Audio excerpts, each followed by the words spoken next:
Hello, and welcome to the BYU Family History Library webinar series. We're glad you could join us today. I'm Bryant, and I'll be your host for this webinar.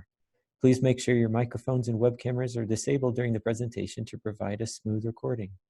If you have technical difficulties during the webinar, please use the chat box and I can address your concerns.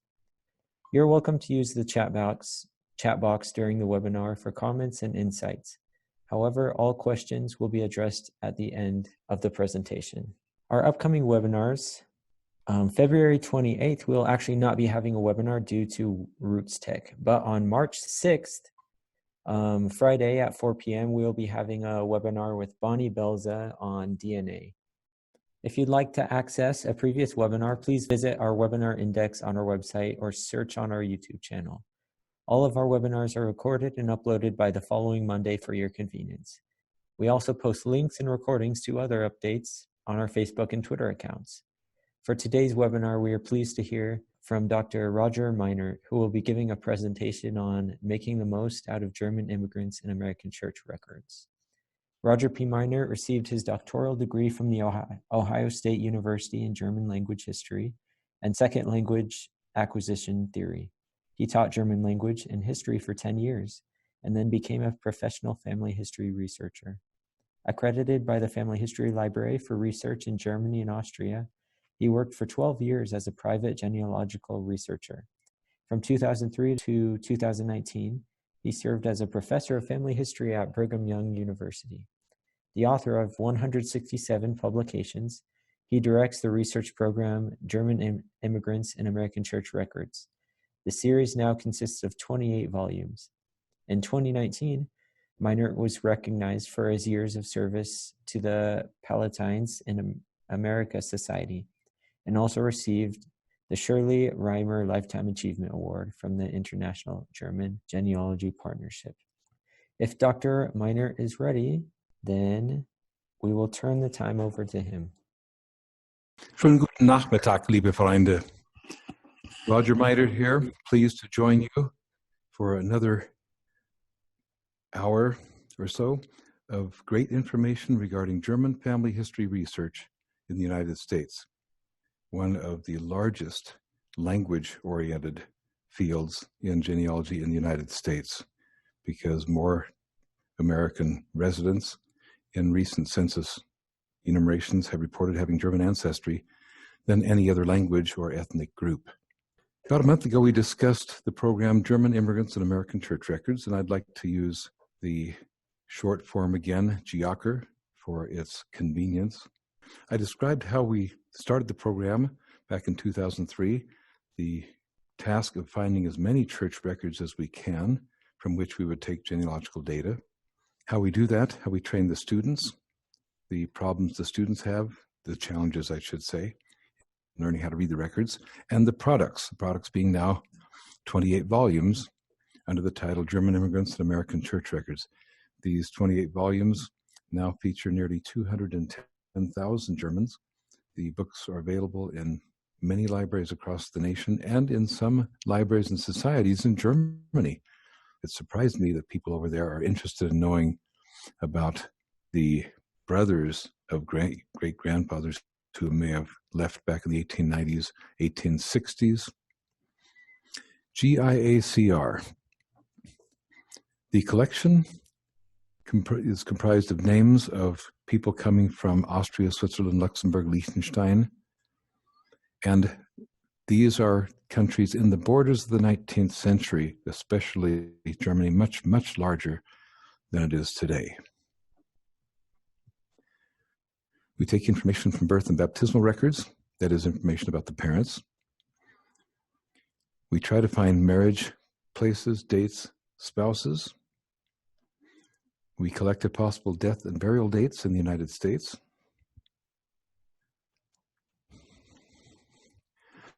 And if possible, parents' names. As much of this as we can possibly get. In some cases, we get very little. In some cases, we get a tremendous amount of detail. All of it is designed to help you. Immigration dates are important because they lead us, of course, to additional sources of information about the people starting a new life in the United States. We have concentrated, as we mentioned last month, on Protestant church records, mostly because Catholic church records seldom give the kind of information we need. Remember, our focus is finding the hometown of the immigrant in Europe. You may have a situation where in your pedigree chart, in your family tree, there is a dead end with somebody like Georg Schneider, born in Germany. Without the town name, there's very little we can do. And even experienced professionals fail to get across the ocean if they can't find the town name. Most of the churches we deal with were established for and by Germans, and the first records were written in the German language, and as some of you already know, in the old alphabet that has been phased out since 1941. We do not use indexes, transcriptions, or translations because, as you might remember from our last visit, the students involved here are being trained in how to read the old handwriting. It would do them no good to read from typed indexes, transcriptions, or even 20th century renditions in handwriting. Most of the records we access come from Family Search and Ancestry, but just 2 weeks ago, I spent with my wife and my granddaughter 1 full week in western central Ohio, visiting 21 different churches we had identified as being old German churches, and 2 libraries where records of old German churches had been handed off when those churches went under. We made 1,500 scans of records and came home with enough information to provide about 5,000 names for our western central Ohio volume. It was a great experience. Met some wonderful people. Once again, our prime goal of GIACHR is to identify the hometown in one of those European countries.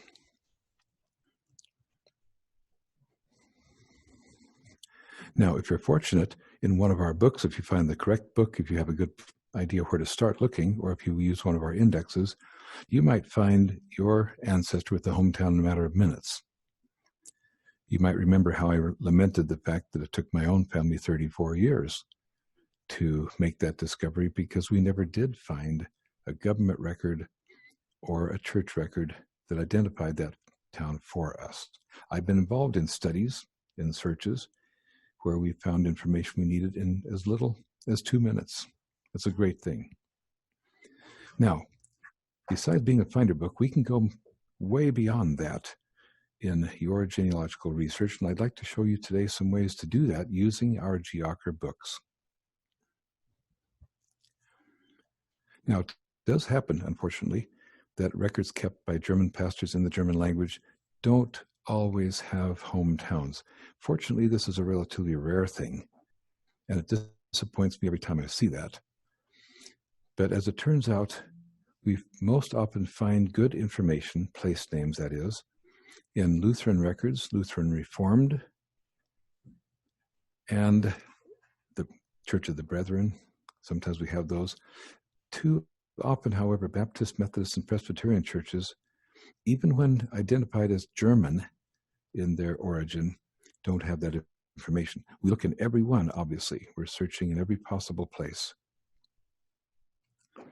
Now let's look at some typical entries and imagine how we can expand our view, our scope, from the obvious entry in the book to something bigger and better that will allow us to add information, detail to these persons and their families, their relatives. Here's a baptismal entry from Lowman, Missouri. You might recognize ELCA. We talked about that last time as Evangelical Lutheran Church in America. The microfilms from their collection are in Ancestry. Here's Maria Leopold, who is the mother of a child baptized in 1859. Father is Johann Dessner. He has, of course, his own entry. We don't know anything more than their hometowns. But if you were to ask me which I'd rather have, an exact birth date or an exact hometown, I won't spend any time thinking about that. If I have the exact hometown correct, I will find the birth date of that person. You might have an exact birth date of a person with just Germany, and you'll never find the town. So in this case, let's watch for multiple children of the same parents. Maybe Johann Dessner and his wife Maria Leopold had 5 children in the same church. Maybe the information given about the husband and wife, father and mother, is not the same in each of those 5 entries. And as you probably already know, we've been told by experts over the years, always collect all children for every family. There are many reasons for that. I'll simply remind you that we want to do that in, for that matter, St. Paul's Lutheran Church of Lowman, Missouri. Confirmation records. You might remember that confirmation takes place in Christian churches in Europe and in the United States at about the age of 14. In Europe, it was almost always 14 because that's the end of the 8th grade of school. For most of your ancestors, 8th grade was the highest level of education they received, some not even that much. But that's a good time to celebrate the end of school and confirmation, where they are basically declared to be adults in the faith. This is a confirmation record from Jackson, Michigan. Maria Magdalena Mader. Here is not only her hometown, but her exact birth date. Now, there's every reason to believe that she has siblings who will be confirmed in this very same church in Jackson, Michigan. So let's imagine, for example, that she has a brother confirmed in 1877, 3 years earlier, where the parents' names are given. We don't get those right now for Maria Magdalena Mader, but another reason why we should always collect siblings. Moving on to a marriage record, this one from Wine Hill, Illinois. August Alms, with birth date and place, and parents, marries in Wine Hill to Marie Katharina Elling. The bold here indicates that she has her own entry as well. So let's watch for previous marriages. If this marriage for August Alms had been his second one because he was divorced or a widower, the marriage information would have started with 2M Wine Hill. We have people with 3M and even 4M. So, and look at the names of the witnesses. They might be Alms people or Elling people. This is, of course, no guarantee that they are related. Too many people are saying, well, that's another Alms, obviously a relative. But if you're dealing with Schmidt, Meyer, Müller, Schneider, some of the top names in the German world, that's a risky proposition. I suggest you write down the names of the relatives and simply put a question mark. Are these, witnesses, are these relatives? Question mark. Here's what a burial record looks like, relatively simple one. Ernestina Nazig. She's born in this town on that date, dies on this date at this age, buried in Toledo, Ohio. She was apparently the widow or the spouse of Fritz Winkelmann. So we get some good information from her on this. Now, in some records, there are names and information on survivors, predeceased spouses. Had there been another spouse of Ernestina Nazig, we would have listed that person if known. If we only knew that Fritz Winkelmann was her second husband, there would be a 2M in front of Fritz. So, in some cases, we'll see obituaries that go 50 to 300 words in length with tremendous detail. We want to read every word. And if you can't read them, if you're reduced to nothing more than picking out names and dates, go to somebody who can. There could be tremendous detail, including years of immigration, education, or employment in Germany before they came. Did they live in Cincinnati before going to Toledo? Many, many more details are possible in longer obituaries. Now keep in mind, please, that GIACHR volumes include only those persons who can be proved to have been born in Europe. Now, Gerhard Heinrich Mertelsmann, for an example, is a great German name. But what if that was given to a child born in Wood County, Ohio? We don't take simply every person with a German name and put them in our books. These Germans who came here gave their children German names. Now, by 1920, this might be Jerry Henry Mertelsmann. So watch out for that. Now, the converse would be then that some of the church records include the names of immigrants who are not identified as such. Once again, there are times when we think, when we're processing these records, oh, that has to be an immigrant, let's put them in the book. The standard is always the same, and sometimes I have to remind the students, don't put that person in there unless you can prove he or she was born in Europe. There could be other entries in the same church where the immigrant's name is mentioned without any reference to European origin. Let's look at this for an example. Wilhelm Hartmann, according to this, we have him marrying in 1874 in Peoria, Illinois. We have the exact town of birth and the exact date. He marries Minna Gunger. Now, so that person goes into our GIACHR collection. But look at this. Wilhelm Hartmann, born on the very same day, is still in Peoria, and he dies, let's see, what's this, 40 years after being married. That should be, for everything in the world, the very same person. But the death record does not indicate that Wilhelm Hartmann came from Germany. You get into 1914, 1924, 34, and references to the German hometowns tend to disappear. So another reason for you to continue to search in this church record is to find more information about Wilhelm Hartmann where he is not specifically identified as an immigrant. Now, strategies for the use of our GIACHR books. Finding the correct immigrant, your person on your pedigree chart, is only the beginning. Let's look at some of the things you can do, expanding your search within the GIACHR books still, that is, within the churches where we found the information in our work. Good heavens, what a claim is this?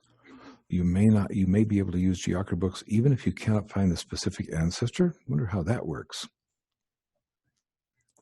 Let's say you're looking for a rare name like Schneider-Fitzenheimer that is not shared by very many people in Germany. If you find that person any place in one of our GIACHR volumes, that person, though with not the correct given names you want, could be brothers, sisters, cousins, uncles, aunts, parents even. So we can look in many GIACHR volumes.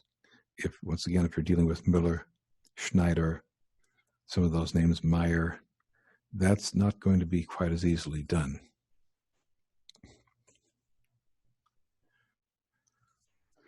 We're going to look now at specific ways on adding to the family tree, adding to the family group of your favorite ancestor. If the European hometown is identified, let's say you find this person in one of the Missouri volumes, use various reference works and websites to access the church records in that location. So if we're quoting for you a family history library number, then go into the family history library system, use the catalog, put in the microfilm number we provide at the start of each church record, and your chances of pulling up digital images of the records are pretty good now and getting better. Nowhere close to full saturation, of course. So you might find that they're still only available at the local family history center, or you have to order a microfilm.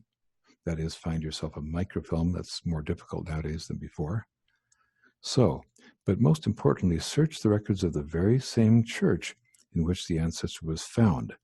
Look for siblings, parents, spouses, other relatives, and of course, as time goes on, children, grandchildren, and great-grandchildren. On our trip through Ohio here 2 weeks ago, we had people say, well, yes, I grew up in this town, and my great-great-grandparents were in this church. We found one place where the lady said, my maiden name is Etzler, and there were 12 Etzler families. There are 12 Etzler families today in that parish. Look at the names of witnesses, godparents, sponsors, baptismal, marriage events. Once again, not a guarantee that anybody with the last name is a relative, but put them in your notes and keep your eye peeled for them as you look through records before and after. Now, this is an interesting tradition in the United States. When German immigrants founded brand new churches, selected their location, somebody donated a couple acres of land for the church, the school, the cemetery, and they wrote to Cincinnati or St. Louis or Milwaukee saying, somebody send us a Lutheran pastor, please. We've got to have somebody here to do our vital events and to lead us, they wrote what they called a Verfassung. Verfassung is the official German word for constitution. Now, you may be thinking government, but this is basically a statement of beliefs. They might adhere to the Augsburg Confession, for example. You could call these, for that matter, articles of faith. We believe in the Holy Trinity, the Father, the Son, the Holy Ghost, etc. And we will only hire pastors who have these qualifications, and we will use German in all of our dealings, and unless we do not have at least 5 members of the church who speak German. Interesting clauses. But at the end, you see the names of the signatories, the men, and they're always men, way back there, 1830s, 40s, 50s, 60s, who are the founders, and they sign their names to the document indicating, we will adhere to these principles. This is what we believe.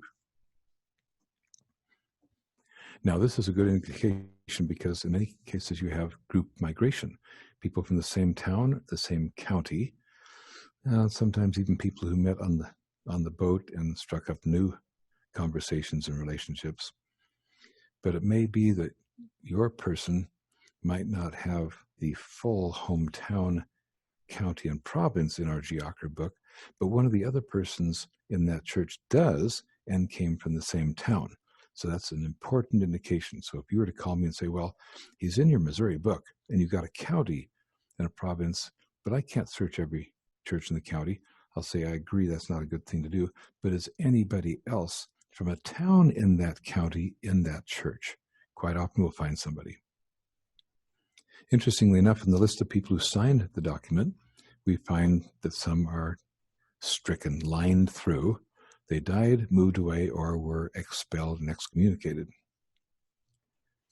In some cases, we'll find that the list of signatures goes on for 5 or 6 pages because everyone who moved into the town who wanted to be associated with that church was asked to read the document or have it read to them and to sign their names indicating they too would abide by those precepts.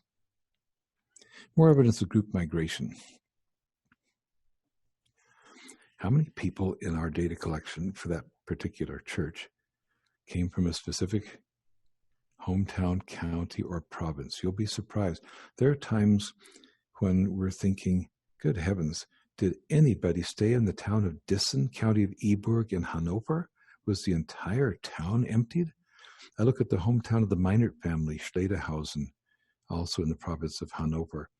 Hundreds of people left the town, but when I first visited there in 1987, I found a very thriving little community, so they didn't all leave. But you could write histories from the German side, and they quite often do in their town histories, indicate the following persons left for North America in the 1840s, 1850s, and we find them in our GIACHR books. Once again, immigrants who absolutely came from Germany are not always indicated as such in the records of a Missouri church, and because of that, we will not pick them up in our collection.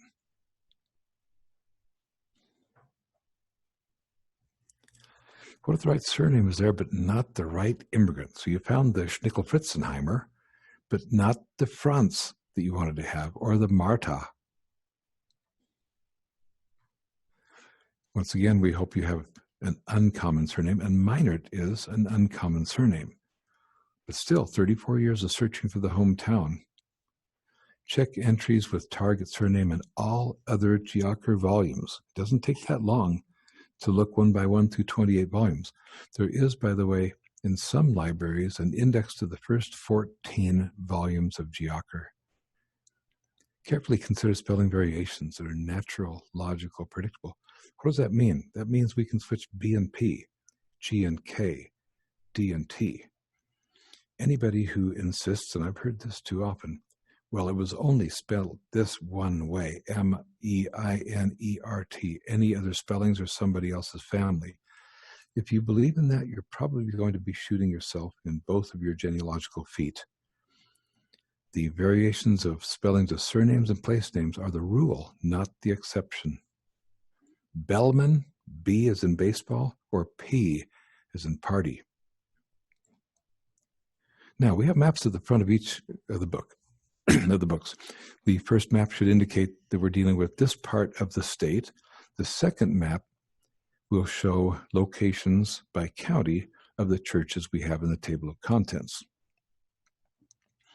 Keep in mind that in America, once these people have left their German hometown, they're free to go anywhere. They get off the boat in Baltimore or in New Orleans or New York, nobody can tell them what to do. They can change occupation, they can change religion, and they can move into one state, decide, oh, the winters are terrible here in Minnesota, I'm going to move over to Nebraska. All you have there are tornadoes and ice storms. And close relatives may be living nearby, but not in the same church, because just a couple miles away where a brother buys land to start farming, he's in another German parish, another German church. This is an excellent representation from volume 26, Northwest Ohio. I found Minerts who are cousins to my immigrant in Wood County. Let's say I found them in church number 27. We have 8 churches in Wood County in this volume. I would be remiss if I didn't take time to search in all the others, 2, 12, 31, etc., to see if any other Minerts are there. I've found a whole stack of Minerts in church number 12, but there could be cousins, brothers, sisters, even parents in one of the other churches, just a few miles away. Mine were found, I believe, in Freedom Township in the Salem Evangelical Lutheran Church. So keep in mind, on top of that, a few more miles to the west, we're in Henry County. A few miles to the east, we're in Sandusky County. Actually, the oldest Minert who came to Wood County married in Sandusky and had his first child in Wood County. So that's another reason to expand your horizons here and look closely. Now you're saying I should be able to find them in the Every Name Index of the book. That's a great place to start. And you may find yourself moving from church number 12 into church number 21 in Henry County. So a combination of all these different resources needs to be put to work here to expand your family history. Now, after you've done all of that, search in the following government records. Did I mention, before I talk about government records, I would hope that if we tell you we got this information in microfilm number 1, 2, 3, 4, 5, 6, 7 of the Family History Library, that you will gain access to that and study every single page. You will find things that you couldn't remember from my list of ideas here. Every single page of baptisms, every page of marriages, confirmations, deaths, constitution, contributors financially. People are listed also who participated in sacrament ceremonies on major holidays. Look at every page. Now, federal and census records, you'll remember, of course, that federal census records don't say the hometown. All the way from 1790 to 1940, the format used never requested a town name either for an American-born person or a foreign-born person. So that's one of the reasons GIACHR is so popular now, because it beats census records with these. State census records, however, such as in Illinois, Wisconsin, New York, usually take place on the 5-year between the zeros and can indeed have hometowns. So if you're lucky enough to be in one of those states, check the state census records. Vital records, town, county, state. Quite often we tell ourselves, well, the county did all the marriages. Now, that's not true in some cases. The city of St. Louis did marriages. The states, on some occasions, did marriages. Now, in Ohio in 1867, a law was passed indicating that the counties would do birth, marriage, and death records, but they traditionally didn't do that. It's very disappointing to use those records and see endless columns empty. Land records don't have genealogical data, but you could have relationships once in a blue moon, a father selling to a son, a mother passing inheritance to a daughter. Probate records, how I wish that somebody would say, I, Jacob Martin, being of strong mind, sound mind but frail body, having been born in the town of X on the date Y, I've never once seen any such genealogical data in a probate record, but we do very often find names of sons, daughters. So go from the church record where you found them into all local records. Newspapers are fun. Nowadays you can search a lot of newspapers by keywords or names, but keep in mind that the obituaries often found in newspapers are notoriously imperfect. I won't say incorrect, but it's pretty rare when a grieving spouse provides the information to the newspaper the same day or the next day. That may be true in our world today still. So watch out for those. And time again, I've looked at 20th century obituaries that say nothing but Germany or Hanover or Bavaria. The church records will beat this every time.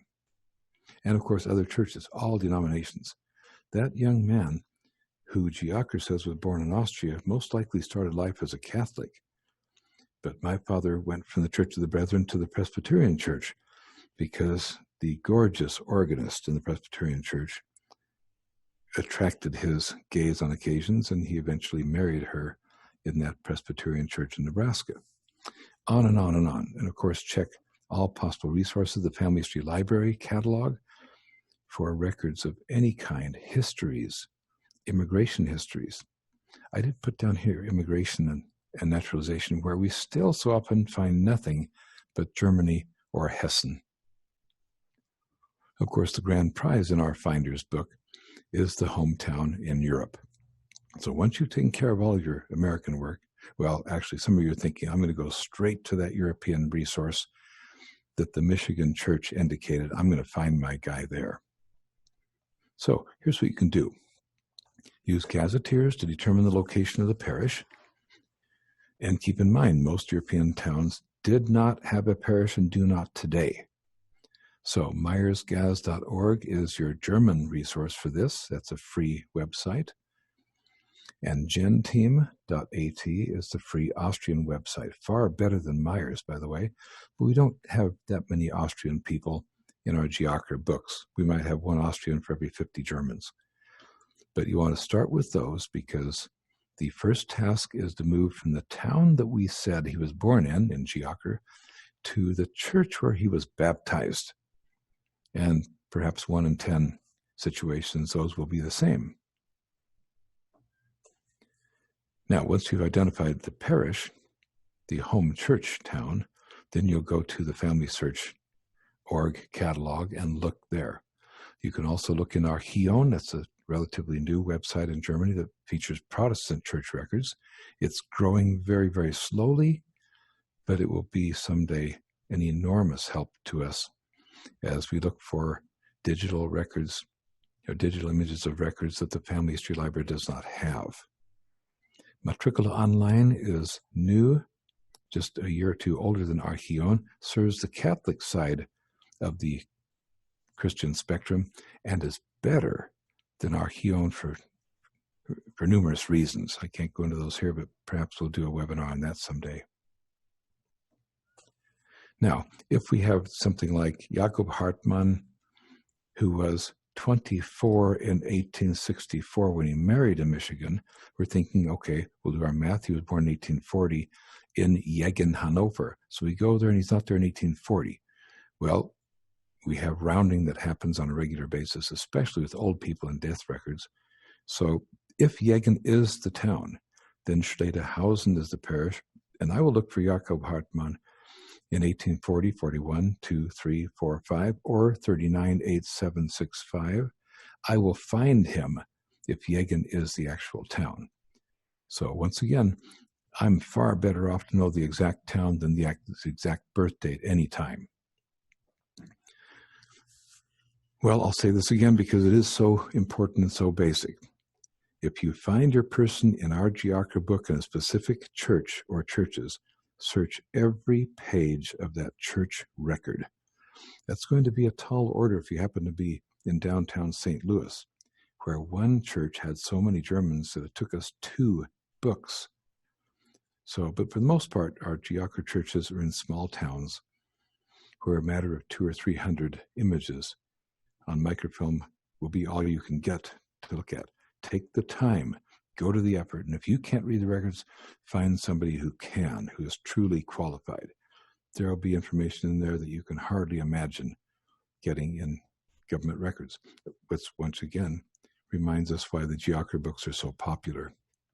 Collect all possible relatives and family groups and family trees. Get every cousin, every uncle, every aunt. Now, the GIACHR team doesn't do this. We don't build family trees. We don't build family groups. We'd love to do that. And there are times when my students will say, can't we just sort of put a family together? I've got them all right here on the same page. We're leaving that fun to you. We find the hometown, you put together the families. Now, please visit our website at www.germanresearch.org. This will show you what we're doing now. It'll show you all the books we've done and what areas of what states those books serve, the 28 volumes, 11 states, I believe. It'll show you what our current situation is. We're working in Ohio right now. We published 3 books for northeast, northwest, and the city of Toledo. We know we'll have at least 5 more books in the central and southern parts, including the city of Cincinnati, with its enormous German population. But as we go, I'll be writing comments or directing you to what our newest publications are, serving what areas, and where we're going. I think I might have mentioned last time that we've chosen Kentucky for our next church. So, and here we go again.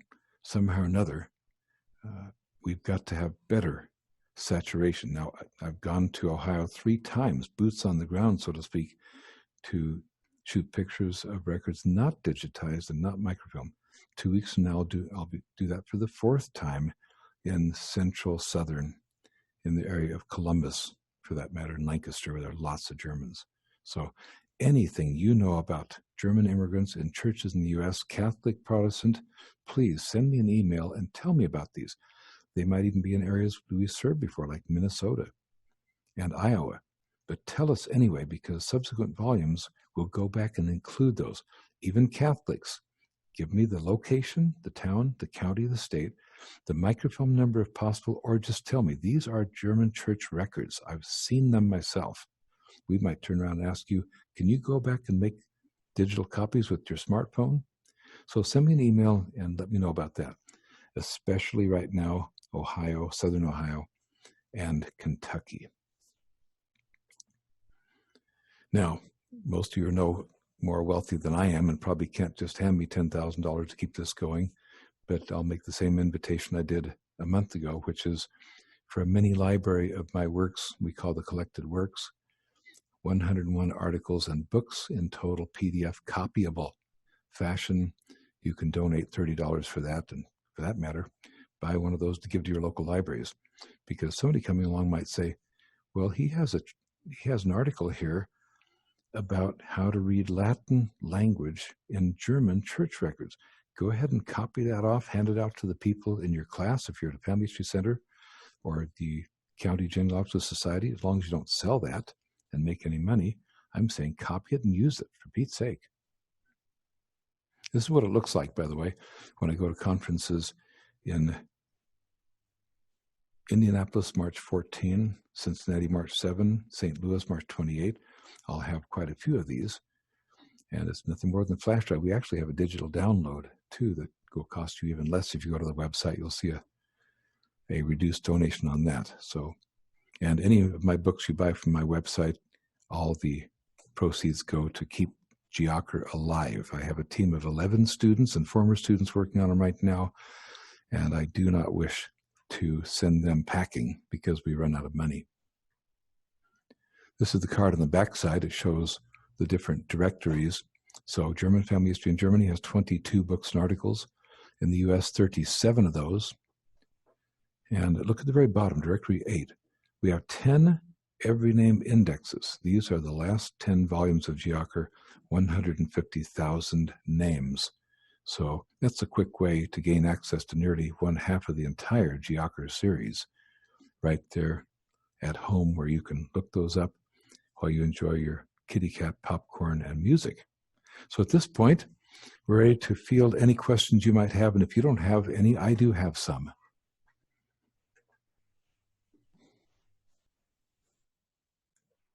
Okay, so our first question says, you mentioned Austrians are included in German immigrants in American church records. I have ancestors that were in both Germany and Denmark before moving around Milwaukee, Wisconsin. How likely will Danish ancestors be found too? We do not take people from Denmark, those who are specifically mentioned as Danish. Now, there are some regions, there's one specific region in northern Schleswig-Holstein, Germany, and southern Denmark, where the area went back and forth between Germany and Denmark. If the immigrant is identified as from Schleswig-Holstein, whether Danish or German, we will put them in, because we don't always know the time period when the person lived there in regard to the border changes. But specifically, people from Belgium, Netherlands, France, we don't take those. Now, the Austrians, as indicated, we take all of those. And of course, there's a difficulty then when we deal with Austria-Hungary. If it's definitely a Hungarian name, that would be a person who was not born in the German language territory. That person will not be put into GIACHR. But with any doubt whatever, we'll put them in and we'll call them Austria. So we keep those strict borders. I don't know of any collection like ours that deals with the Dutch, the Danish, the Norwegians, the Polish. So I hope that answers your question, but any relation to any German or Austrian or Swiss location, that person will be picked up and put in our books. Thanks, Dr. Minert. The second question says, do you plan on working in Pennsylvania? I can't count the number of times that question has been put to me. Pennsylvania is a state riddled with research difficulties. You have the eastern part that we call Pennsylvania Dutch territory, which is Pennsylvania Deutsch territory, where before 1820, we have never found as much as a province mentioned in a church record. That was simply not the tradition. What we see in the 1820s and on in the United States, including Western Pennsylvania, is a marvelous thing where they tell us the hometowns of bride and groom and parents of children. I have never once seen a hometown or province or even the word Germany in a Eastern Pennsylvania church record before 1820. If you know of any, please write to me and tell me, because I want to know. So because of that, Pennsylvania represents a tremendous challenge. And I will confess that after Kentucky, I may not go to Pennsylvania next. But still, write me an email, tell me anything you know about German churches in Pennsylvania with records that have hometowns. I need to know that, Catholic or Protestant. Awesome. Thanks, Roger.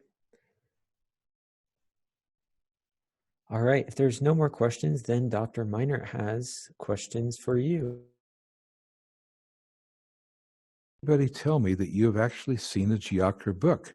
If so, I'd like to know which one. I'd like to know where you saw that, what you were looking for, and if you found something. I hope somebody has a positive answer to that question.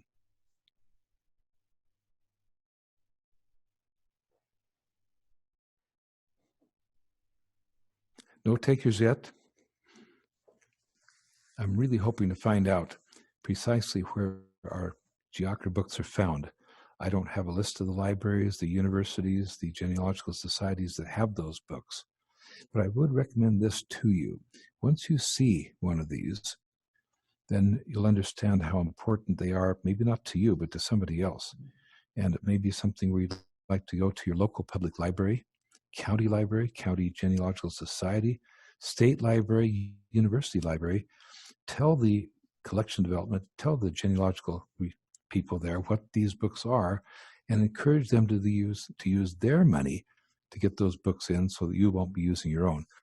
A lot of these books cost $100, and you may not have the budget to bring that book home. Though some people say they found their people in the Northwest, the Northwest Wisconsin book, and immediately bought the book to use at home. Southern California Genealogical Society has some. That's not Burbank, is it? Tell me where that is. In Burbank. I know those people, the Immigrant Society. I spoke there a number of years ago. Would love to come back to Have you found anybody in those books? Have you looked for them in those books? Okay, then continue and look. And on top of that, tell anybody else who's doing research, tell them about these books. Encourage them to look for the book or books dealing with the states where their people used to live or may have lived. So, as indicated, we can find people's hometowns even if they are not specifically by name in our books. For example, if you found a Gerhard Heinrich Minert in a Texas church, you may be thinking, that's interesting. My guy we think was in Iowa, but what if this Gerhard Heinrich Minert in the Texas book is the brother of the man we're trying to find in Iowa? We've got his hometown from the Texas book. Let's look there for our Iowa Minert German. That's what people are doing in the Family History Library, where one of the librarians said a few years ago to my students that the GIACHR books have changed the way they do German research in the Family History Library. So they expand this to all over the nation, looking for, hopefully, surnames that are not as common. Awesome. And it looks like we have one more question. And it says, if we were to check with local churches where Germans may have passed through, what questions should we ask for the best answer for you? Superb question. This is really important. The questions I asked as we literally communicated with 250 Western Ohio churches were these. When was your church established? Was it in the 1800s, especially before 1880? The next most important question, if the answer to that is yes, were the church records initially written in German? And this is fun because a lot of people say, we're not really sure. We're not sure where the records are. But if they say, probably we can't read them, that's almost guaranteed going to be a German language record. Now, the next question, have the records ever been digitized or microfilmed? And if so, where can we gain access to those? The answer to that will almost always be no. And the next question would be, well, if I came to your church, would I be allowed to look at those records? And of course, once you get there, if you actually get to go to the church, the question would be, may I make some digital images with my smartphone? Because I think I can see some German provinces. I think I see Baden. I think I see Prussia. And then, of course, you can make those copies and send them to me to have my team process the records. But that's how you start. I hope you got those questions down. How old is your church? Was it established for and by Germans? Were the first records written in German? And do those records say anything about places in Germany? Great question.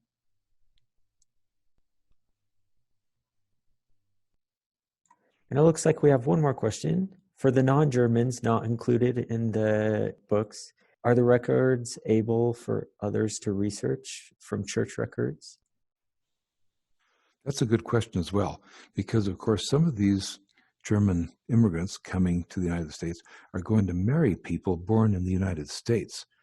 And it wouldn't surprise you to know that in many cases we find that, let's say, Gerhard Heinrich Minert coming from Germany marries a gal named Martha Braun, who was born to German immigrant parents in a Wisconsin rural parish.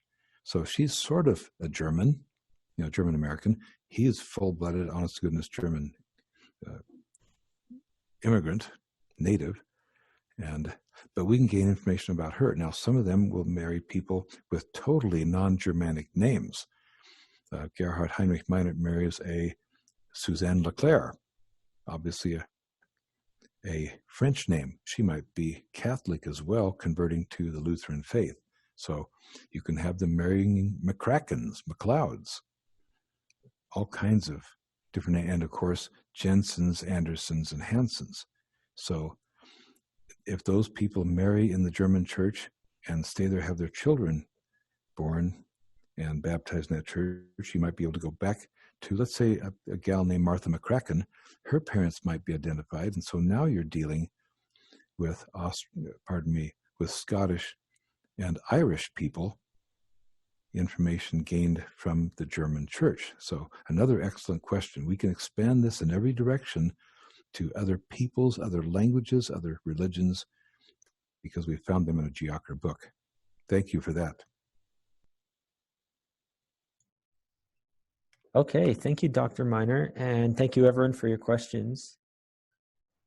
It looks like we have one more question from Kimberly. It says, how can I get the flash drive? Okay, the flash drive should be available through that www.germanresearch.org, or you can go to my personal website where you see all the other books I've written, rogerpminert.com, and that's Roger P. Minert, all small, no funny stuff in between the initials. Roger P as in Paul, Minert. Should be the way my presentation is listed here, .com, and you can get the flash drive there. So, and like I said, there's a discount if you choose the digital download. Otherwise, we'll simply mail you one of these flash drives, and you can plug it into your computer and upload it into your laptop, carry it with you everywhere you go.